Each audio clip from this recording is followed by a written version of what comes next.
അപ്പോൾ ഗൈസ്, നമ്മുടെ ഇന്നത്തെ വീഡിയോ എന്താണെന്ന് വെച്ചാൽ ഈ വർഷത്തെ നമ്മുടെ ശബരിമല ദർശനത്തിൻ്റെ വീഡിയോ ആണ് നിങ്ങളിപ്പോൾ കാണാൻ പോകുന്നത്. അപ്പോൾ ഞങ്ങൾ ഈ വർഷം ഡിസംബർ 6-ാം തീയതിയാണ് ശബരിമല ദർശനത്തിനായി തിരഞ്ഞെടുത്തത്. പത്തനംതിട്ട ജില്ലയിലെ ലാക്കൂരിൽ നിന്നും ഏകദേശം ഉച്ചയ്ക്ക് ഒരു 12:30 ഞങ്ങൾ 2 വീലറിലാണ് പമ്പയിലേക്ക് തിരിച്ചത്. അതിൻ്റെ ഒരു പ്രധാന കാരണം എന്താണെന്ന് വെച്ചാൽ കാറിലോ അഥവാ മറ്റുള്ള ഏതെങ്കിലും വാഹനങ്ങളിലോ ആണ് നമ്മൾ യാത്ര ചെയ്യുന്നതെങ്കിൽ നിലയ്ക്കൽ നമ്മൾ വണ്ടി പാർക്ക് ചെയ്ത് അവിടെ നിന്നും KSRTC ബസ്സിൽ വേണം നമ്മൾ പമ്പയിലെത്താൻ. 2 വീലറാണ് നമ്മൾ യൂസ് ചെയ്യുന്നതെങ്കിൽ പമ്പയിൽ പാർക്ക് ചെയ്ത് മല ചവിട്ടാനുള്ള എല്ലാ സൗകര്യങ്ങളും നമുക്ക് അവിടെയുണ്ട്. അങ്ങനെ കുമ്പഴയും വടശ്ശേരിക്കരയും പെരുന്നാടും ഒക്കെ കഴിഞ്ഞ് നമ്മൾ ലാഹയിൽ എത്തിയിരിക്കുകയാണ്. ലാഹയിൽ നിന്നും പിന്നെ പമ്പ വരെയുള്ള യാത്ര വളരെ മനസ്സിന് കുളിർമ പകരുന്നു. അതുപോലെ തന്നെ വളരെ നന്നായി പ്രകൃതി ഭംഗി ആസ്വദിച്ചുകൊണ്ട് തന്നെയാണ് നമ്മൾ യാത്ര ചെയ്തത്.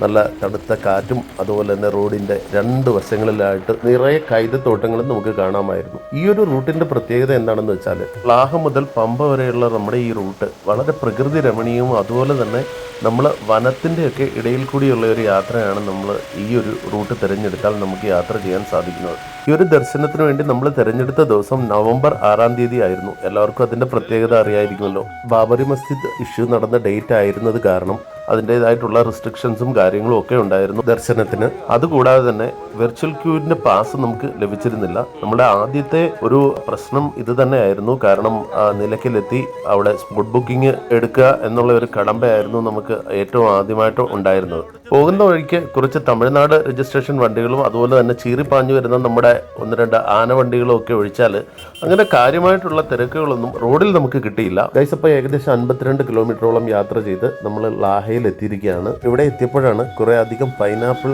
കടകൾ നമ്മളിങ്ങനെ കണ്ടത്. അപ്പോൾ അതൊന്ന് കഴിക്കാൻ വേണ്ടി നമ്മളൊരു കടയിലേക്ക് കയറി. സത്യം പറയണമല്ലോ, നല്ല ഒന്നാന്തരം മധുരമുള്ള പൈനാപ്പിൾ ആയിരുന്നു നമുക്ക് കിട്ടിയത്. 3 പീസിന് 20 രൂപയാണ് അവർ ചാർജ് ചെയ്യുന്നത്. പൈനാപ്പിൾ കട്ട് ചെയ്ത് അതിൽ മുളക് പൊടിയും അതുപോലെ ഉപ്പും മസാലയൊക്കെ ഇട്ടിട്ട് നല്ല ഒന്നാന്തരം സാധനം. അപ്പോൾ ഈ വഴിക്ക് യാത്ര ചെയ്യുന്നവർ ഇതൊന്ന് ട്രൈ ചെയ്ത് നോക്കിക്കോളൂ കേട്ടോ. അങ്ങനെ ഗൈസ്, ഏകദേശം 1.5 മണിക്കൂറത്തെ യാത്രയ്ക്ക് ശേഷം നമ്മൾ നിലയ്ക്കൽ എത്തിയിരിക്കുകയാണ്. ഇവിടെ നിന്ന് നമുക്കിനി പോകേണ്ടത് നിലയ്ക്കൽ സജ്ജീകരിച്ചിട്ടുള്ള സ്പോട്ട് ബുക്കിംഗ് സെൻറ്ററിലേക്കാണ്. അപ്പം നമ്മൾ തിരുവിതാംകൂർ ദേവസ്വം ബോർഡ് നിലയ്ക്കലിൽ സജ്ജീകരിച്ചിട്ടുള്ള സ്പോട്ട് ബുക്കിംഗ് കൗണ്ടറിൽ നമ്മൾ എത്തിയിരിക്കുകയാണ്. ഗൈസ്, ഇവിടുത്തെ ഒരു അവസ്ഥ ഇതാണ് കേട്ടോ. ഏകദേശം 2.5 മണിക്കൂറോളം ക്യൂവിൽ നിന്നിട്ട് വൈകുന്നേരം 4:30 കൂടി നമുക്ക് എൻട്രി പാസ് കിട്ടിയിട്ടുണ്ട്. ഇനി നമ്മുടെ ലക്ഷ്യം എത്രയും പെട്ടെന്ന് നിലയ്ക്കലിൽ നിന്നും പമ്പയിലെത്തി കെട്ട് നിറച്ച് മല ചവിട്ടുക എന്നുള്ളതാണ്. ഈ കാണുന്നതാണ് ഗൈസ് നിലയ്ക്കലിൽ നിന്നും പമ്പയിലേക്കുള്ള KSRTCയുടെ ബസ് സർവീസ്. അങ്ങനെ ഏകദേശം വീണ്ടും 18 കിലോമീറ്ററോളം യാത്ര ചെയ്ത് നമ്മൾ പമ്പയിൽ എത്തിയിരിക്കുകയാണ്. ഈ അടുത്ത സൈഡിൽ കാണുന്നതാണ് guys Pampa KSRTC bus stand. അങ്ങനെ ഗൈസ്, നമ്മൾ പമ്പയിലെത്തി വണ്ടിയും പാർക്ക് ചെയ്ത ശേഷം നേരെ പമ്പ മണപ്പുറത്ത് എത്തിയിരിക്കുകയാണ്. ഇനി ഇവിടെ നിന്ന് സ്നാനവും കഴിഞ്ഞ് നേരെ ഗണപതി അമ്പലത്തിലെത്തി കെട്ടുമുറുക്കുക എന്നുള്ളതാണ് നമ്മുടെ അടുത്ത ലക്ഷ്യം.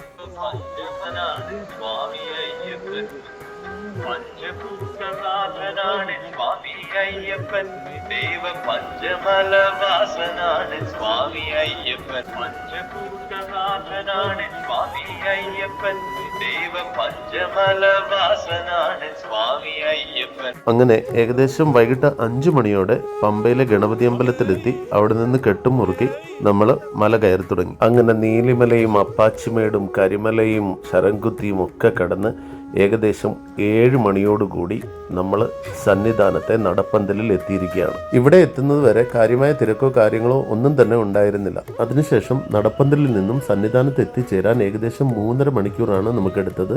അത്രമാത്രം ജനസാഗരമായിരുന്നു അന്ന് അവിടെ ഉണ്ടായിരുന്നത്. അങ്ങനെ ഗൈസ്, ഏകദേശം 11 മണിയോടെ നമ്മൾ 18-ാം പടി ചവിട്ടി സന്നിധാനത്തെത്തി അയ്യപ്പ ദർശനവും കഴിഞ്ഞ് ആഴിയിൽ നെയ്ത്തേങ്ങയും സമർപ്പിച്ച അരവണയും അപ്പവും എല്ലാം വാങ്ങിയ ശേഷം ഇനി വരുന്ന മണ്ഡലകാലത്തും അയ്യപ്പനെ കാണണം എന്നുള്ള പ്രാർത്ഥനയോടെ മലയിറങ്ങുകയാണ് നമ്മൾ. സ്വാമിയേ ശരണമയ്യപ്പോ.